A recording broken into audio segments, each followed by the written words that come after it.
Alright, Shalom, Akim, praise, glory, and honor be to the Most High. Yahweh Bashim, Yahweh Shai, Bahasham, Kodash. And double honors to our apostles of James Grimmy Stone. And salutations to you, Akim, pushing this truth in our sincerity. You so-called Negroes. Salakia. You so-called Negroes, Latinos, Native American, Indians, West Indians, or the real Israelites. We are the chosen people of the Heavenly Father. The topic at hand is Acts 2 verse 5. You know, where it mentioned in a Jews devout men from out of every nation under heaven. You know, vocab touching into Acts 2 and 8 and skip out the part in verse 5 where it says that they are Jews devout men. So that's what we're going to address, because he touched in verse 8 that says, and how we hear every man in our own tongue wherein we were born, Parthians and Medes and Elamites and the dwellers in Mesopotamia and in Judea and Cappadocia and Pontus and Asia, Phrygia, Pamphylia, Egypt, and in parts of Libya about Cyrene, and strangers of Rome, Jews and proselytes. So what he skipped out, is verse 5. Verse 5 in Acts 2 says, and they were dwelling in Jerusalem Jews, devout men out of every nation under heaven. So all of these regions, all of these places that is listed where people came from to Jerusalem, they are Jews. They are of the tribe. They are Jews, devout men. Judah, Benjamin, Levi. Because the Jews, Jew come from Judah. But Judah, is responsible for, Benjamin and Levi in terms of, those are the three tribes that are classified as that term or that name, Jews. But Judah, Jew come from Judah. Anyhow, that's, the point, that they are what? Jews, devout men out of every nation under heaven. Now, a regular or a Christian would look upon it and say, out of every nation, them come from people from all different nations come to Jerusalem. Yeah? The reason why they came from all different parts of the earth, see, is because of what had happened in Deuteronomy 28 and 64. And we can give you many other precepts to show you the scattering of the Israelites into foreign lands, which is just part of the curse that the Heavenly Father put upon us as a people, which are the real Israelites. They are scattered into the four corners of the earth. Wherever there is a language, wherever there are people, the Heavenly Father scattered the Israelite, the true Israelites among them. Alright, and we can read it. Deuteronomy 28 and 64, and the Lord, Yahweh is his true name, shall scatter thee among all people from one end of the earth even to the other, and there shalt thou serve other gods which neither thou nor thy fathers have known, even wood and stone. So you see the point, that the Lord will scatter Israel, or he did scatter Israel among all people. Oh, I was gonna go into the interlinear, but we don't have the internet connection. So that's what the Heavenly Father did as part of the punishment for the Israelite men, women, that have transgressed his laws. It fall on, those curses fall on the entire nation, and that's how you have things like the transatlantic slave trade. The fleeing of Jerusalem, the fleeing of the people of Israel from Jerusalem into the wilderness. We can read that. This is Luke 21. Let me start at 20. You see? And when he shall see Jerusalem compassed with armies, then know that the desolation thereof is nigh. See? Then let them which are in Judea flee to the mountains, which exactly what took place, to the point where Rudolph R. Windsor wrote about it in Babylon to Timbuktu, how Jerusalem was left, in shambles, with massacre. The Israelites had to flee, right, because of the atrocities, man, the severity of the killings, done by the Edomites, which is a so-called white man, under the Roman Empire. Those great atrocities were committed. Then let them which are in Judea flee to the mountains, for their lives, man. They have to run for their lives. And let them which are in the midst of it depart out, and let not them that are in the countries enter thereinto. For these be the days of vengeance, that all things which are written may be fulfilled. We just read it. Where was it written? We just read where it was written. Right? Scatter thee among all nations. In verse 65, and among these nations shalt thou find no ease, neither shall the sole of thy foot have rest. See?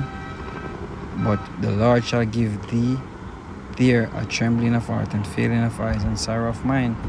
And that's what happened in every nation where Jake is, which are the Israelites are scattered. They're going through hardship there.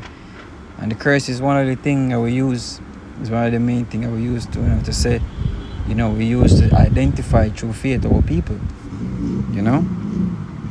And even when you go up further, with even the Father tell us, say, He might go send a nation. All right. See, verse 28, verse 49, and the Lord shall bring a nation against thee from far, from the end of the earth, as swift as the eagle flieth, a nation whose tongue thou shalt not understand, a nation of fierce countenance, which shall not regard the person of the old, nor shew favor to the young, and he shall eat the fruit of thy cattle. So you get the point.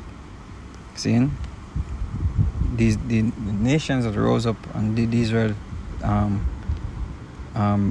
that way, are primarily the Edomites, seeing the so-called white man.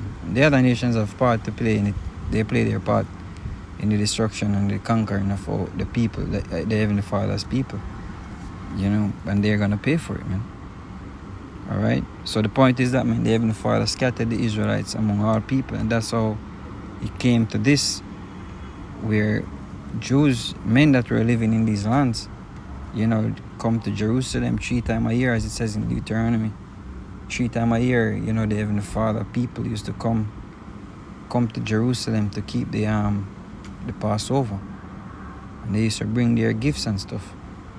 See, so it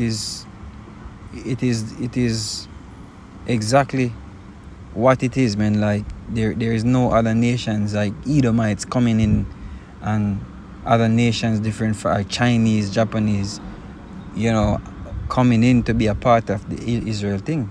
It says it explicitly that they are Jews, devout men. And then they love to use this word proselytes, right? This word proselytes, I don't have any internet to look it up, but you can look it up for yourself. Proselytes mean newcomer. So you have men that are Israelites that were born in these, but that were scattered into these nations. They have families, man. You have other people that are scattered into different parts of the earth, and them never come to Jerusalem. It is some of them are them first time, so they are referred to as what? Proselytes, which mean newcomer. Them never come before. Them are Israelite.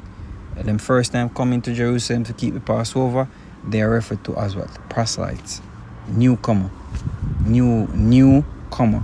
Look it up. All right. So Cretes and Arabians, we do hear them speak in our tongues the wonderful works of the Most High. So, and we can get a precept. Oh my word! I read this and then we get a precept. This is Isaiah 11:11. Restored remnant. See, what you can't restore something that was not there. See? Israel get removed because of disobedience. Now they are going to be restored because of mercy and the promise made unto Abraham and his seed, Isaac, and then confirming to Jacob. See? That's the mercy that should be performed. The mercy promised to the Israelite men, to the Israelite people, to the people of Israel, which the true word and the word that should be there instead of Israel is Yashar Allah. That's the true name for the Son of God, which means Son of God. We are Yashar Allahs. You know, we are Yashar Allah. We are scattered into the four corners of the earth, man. We are Israelites. But at this point, it don't seem that way because, you know, these nations, you know, they have groomed and traumatized our people through slavery and hard bondage to make them believe, say them African and everything else except what they really is. And once you come to claim and taking back onto your nationality, everybody and every have a problem with it. Edom have a problem with it. You know? So let's get to the point. They say Isaiah 11:11, and it shall come to pass in that day that the Lord shall set his hand again the second time to recover the remnant of his people. To recover what? The remnant. He must set him hand again the second time. When was the first time that the Heavenly Father had to do a grand deliverance of his people? When? When was the first time? Egypt was the first time. See? When deliver that great deliverance when do. And it was the talk of the town. See? Now this one gonna outshine what was done in Egypt. This one gonna outshine it. This one, the deliverance gonna be greater. It's gonna be the new talk of the town for decades, man. It's gonna be the new talk of the town. This is one that gonna last. It go outshine the one that we get done in Asia, as marvelous as that was. And it says set his hand again the second time to recover the remnant of his people that shall be left from where? The remnant of his people. Not no Edomites, which are the so-called white man. Not no Ammonites, which are the Japanese. Not no Moabite, which are the Chinese. Not no Amites, which are the Africans, so-called. These are the places that they're going to be left from because they are scattered among them. It doesn't mean that because they're scattered among them, they are the same people. If I leave from here and go to America to live, I could have been there for 1,000,000 years, right? If my father is Jamaican, for example, that's what I will always be. Doesn't mean because I live over the fellow how long make me an American. I'm an American citizen, right? But I wouldn't be American by nationality. Nationality go back to nation, which is from the Latin natio, which means race or lineage. Right?